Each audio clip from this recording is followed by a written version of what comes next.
самом деле ничего не поменялось за последние несколько недель. То есть те опасения, которые были с начала года про Китай, про рост запасов, они никуда не ушли.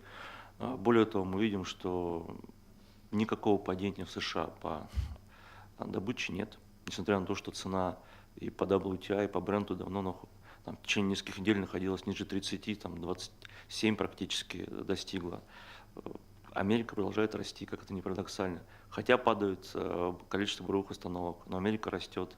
Поэтому все прогнозы, они пока находятся в негативном тренде.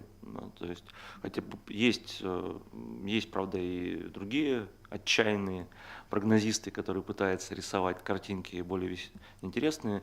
Но в целом, на мой взгляд, большинство сходится примерно на цифре 50, как некое такое ориентир на конец этого года. Например, прошлый год был не такой уж страшный, если посмотреть вот из текущей реальности.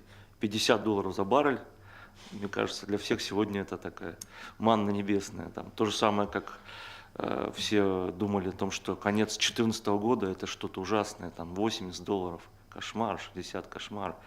А посмотрели, средняя цена 2014 года выше 90, что в текущей реальности является просто недостижимым. Поэтому, конечно, все относительно, и все прогнозы, когда они делаются, они, к сожалению, делаются под большинство факторов, которые исходят вот из текущего момента. Поэтому каждые несколько недель МЭ пересматривает свои прогнозы, все ведущие инвестаналитики регулярно раз в квартал минимум это делают, а то и чаще, если цены валятся или растут очень быстро. Поэтому я бы к ним не относился, но если брать глобально, именно факторно эту ситуацию, безотносительно текущего дня трейдинга, потому что трейдинг он более сложный, чем просто вот наличие тех или иных факторов, по-разному их можно обыгрывать, эти факторы, то примерно все сходятся, и на Давосе сходились, и за пределами Давоса вокруг цифр 50, где-то так. Вот она не является там, задачей, например, завтрашнего торгового дня или задачей февраля, она может быть достигаться в разные моменты времени, но к этому будут стремиться игроки, стремиться как некой среднесрочному ориентиру. Хотя краткосрочно ситуация может меняться в диапазоне от 20 до $60. Вот, вполне с равной долей вероятности. И мы, если даже исходить из прошлого годнего опыта, когда цены тоже падали ниже 50, а потом вдруг резко росли до 68, потом снова ниже 50.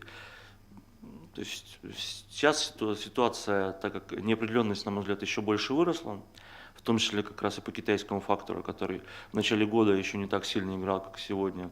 Там Иран давно уже в ценах участвует, но все прогнозы по поводу себестоимости, по поводу того, когда умрут те или иные производители, они на самом деле несостоятельны.